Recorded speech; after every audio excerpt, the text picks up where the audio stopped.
So, how are we going to self talk ourselves into feeling better when we are feeling a feeling and we want to eat? And I don't mean reason yourself out of eating. Yes, you could have lots of helpful self talk that could tell you, I don't really need to eat this now. I'm not really hungry. I'm just having a feeling. What's going on for me? Let me see, let me be curious about this. We can have self-talk which will encourage us to just look into our emotions. But let's say I went to eat something, I noticed that I wasn't hungry, I wondered what was going on with me. I talked myself into giving myself a little moment to reflect, and I realized that I was really tired. I realized that my mind was saying to me, I'm so tired. I can't cope with this. I'm never going to get through this. Other people are going to think I'm rubbish or whatever. Okay. I love the phrase, I have enough energy to do XYZ. I have enough energy to make the dinner. I have enough energy to just do this meeting. You know, our energy always comes and goes, and we get energy from other people, and we get energy from a change of scene or a change of activity. And sometimes when we are experiencing tiredness, our brain is very dramatic about it. It really thinks you're going to die of tired and that it's game over and that everybody's going to see that you're incapable. Or actually that set of thoughts about not being able to cope immediately makes coping very difficult. In reality, you're phenomenal at coping. You've survived being tired probably at least once every day of your life. So telling yourself, I have enough energy to do this next thing could be just a way of calming yourself down. You don't have to worry about the rest of the day and just getting back into a sense of sufficiency about the energy that you do have. Telling yourself, I'm experiencing a slight lull, and that's okay. For me, when I tell myself, okay, having a slight lull, it really feels a lot better, a lot less loaded than saying I'm tired, because a lull implies that things are going to come and go and that it's natural to have a lull and that it's not a big deal. Try these two phrases next time you're tired and see if they can help you to increase your capacity to tolerate that feeling that one of my excellent friends told me is called distress tolerance. You can expand and allow that feeling without needing to instantly take it away, like my Italian boyfriend with the espresso. Okay. I said that we often eat when we're craving a reward. Oh my gosh, why do I find the word reward so hard to get my lips around? When I'm craving reward, and this is really, really natural, I need some encouragement. I need some feedback from where I've put my energy all day. The problem is that we don't validate ourselves very much. When I work one to one with people, we're often coaching a little bit, diving into our family of origin and how, whether or not we were encouraged and how we have experience of encouragement, or where we might have encouraged other people and been their champion. And we might not really have an inner language to do that very much. And we have to learn it from scratch. And a really gentle baseline for earning it doesn't have to be like, yay, go me, I'm so great. Can really just be, I'm really glad I did such and such. It doesn't have to be a huge amount of pride or It doesn't have to be an achievement, right? It could be that I'm really glad that I ran into somebody in the street. I'm really glad that I sat in the sunshine for a minute. I'm really glad I got the shopping done. It doesn't have to be big guns, right? I'm really glad I did such and such. Or maybe I love that when you have a baseline like that of quite a neutral self-appreciation, you can build on it with I love the way that I love the way that I helped my daughter when she was nervous about her playtimes today. I love that I took the time to walk to school with her. I'm really glad I'm doing these videos with you. But so often when we go to bed at night, we're actually running a to-do list of all the stuff we didn't get done, as if we're constantly in debt to ourselves. Actually being in appreciation of ourselves and having our own backs about the decisions we did make about where to spend our time, such a valuable skill to cultivate. It starts with these two phrases. Don't underestimate these phrases, okay? These are not just a bunch of sentences. If you learn them and use them, you will change the way you feel about your feelings. Lonely. When we're lonely, this is a fantastic example. You know, I explained in an earlier video about how thoughts create emotions and emotions fuel actions. Well, the emotion of loneliness is very much thought created. Being solitary is a situation that can be positive or negative. When I go on a retreat and I book a couple of days alone so I can get a project done, I don't feel lonely. I feel privileged to have uninterrupted, peaceful time to please myself. It's luxurious. It's very, very calm, very focused. But there are times when I have spent Christmas Eve painting chairs, wishing I was in company. And the difference is really my thinking. So we can have thinking which is accepting of the benefits of being solitary. I'm peaceful, relaxed, and safe. Because really, when we're lonely, we're frightened that we don't belong, right? Remember that we talked about our need to belong as a sort of fundament of self-worth, really, and how our primitive brains are still. Have you watched? I think it's on Netflix. The Croods.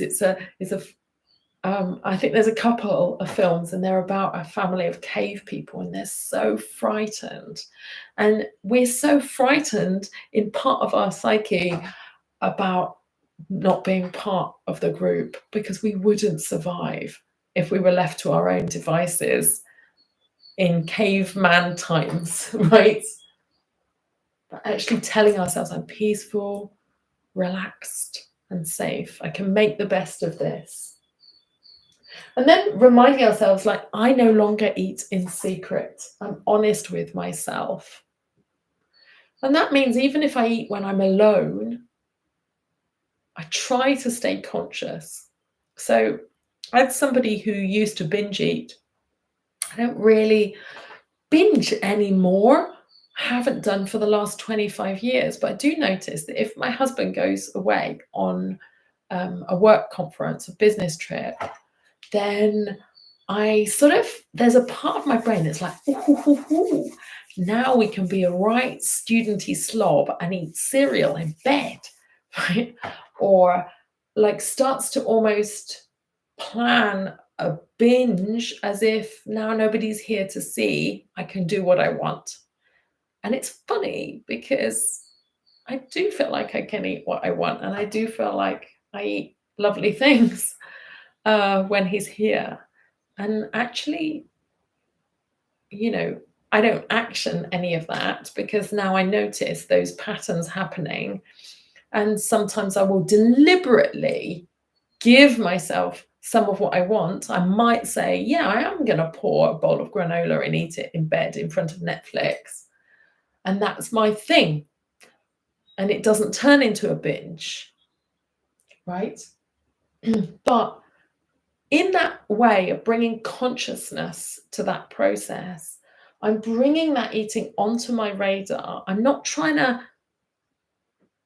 do it like it doesn't count and sort of erase it from my consciousness, right? And so saying to myself, I no longer eat in secret. I'm honest with myself. I don't eat behind my own back also stops that shame and guilt that can lead overeating to more loneliness or more sense of disconnection or more sense of I've got a terrible secret that you mustn't know about. That's one of the patterns of overeating, is that it can be quite a lonely experience and a lonely place to be, even though it's a very common experience and it's just all of the shame and stigma associated with it, which doesn't need to be, because it's just habits. It's just our brains working perfectly, trying to seek pleasure, avoid pain, make life easy, brains working perfectly. And this is how our brain has decided to do it. There's one other phrase here. We have so much in common. One of the antidotes to loneliness is to cultivate a mindset of belonging. And the way to do that is to look for the commonality between us and other people. Oh, they're just like me. Oh, I can really identify with that. Every time we agree or understand something about somebody else, we're creating a kind of imaginary thread between us. And the more that we do that, the more connected we feel to people around us. These people belong to me. These people have a relationship to me. I get them. I understand them. And so instead of thinking I don't belong, which gives us a lens where we start to find all sorts of evidence where we're being left out or cut out or feeling awkward, not invited to go and have lunch with people while other people are having lunch together, and all the awkward stuff. Really just keeping our mind focused on what I do have in common starts to create that sense of belonging again, and once again that sense of self-worth and safety. When we're stressed or anxious or overwhelmed, we're in that state, that nervous system state that's called the sympathetic response, which many of you will have heard about by the term your fight or flight, freeze or fawn response. We're frightened. We're in survival mode. Okay, and the antidote to that is to try and bring the nervous system back into a sense of safety.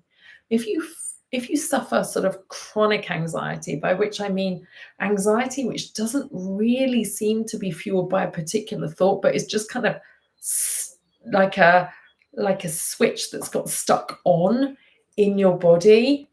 And I think many of us who have experience some level of trauma might have that in our body the whole time, and it just is our normal that we're in a state of slight high alert and tension. Then and you know, if you find that you have real difficulty with any meditations or hypnosis processes to feel any relaxation response from your body, you might actually be slightly constantly under tension. The aim is to try and create safety, and you can help that by telling yourself messages as simple as I'm safe, I'm calm, I choose to be here. You can hug yourself, you can shake to dissipate that nervous energy a little bit. It's what animals do when they recover. When you see zebra in the Serengeti after a fright, after they've seen a tiger, they shake and they recover incredibly quickly. We have to find ways to reset ourselves that isn't eating, that isn't putting food in our bellies to kind of ground ourselves, right? So what those techniques are, slightly outside of the scope of this video, but I want to offer you that telling yourself messages like, I'm safe, everything is always okay in the end. I'm a believer.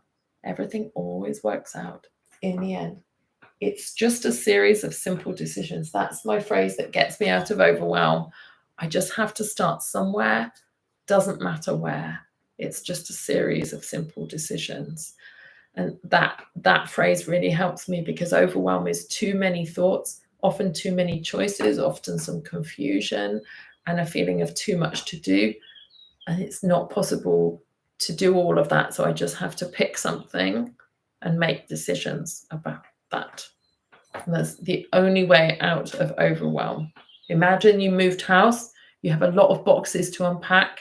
The only way to do that is to pick a box and do that box. You've done one, then you've one less box to unpack, and then you can do another one.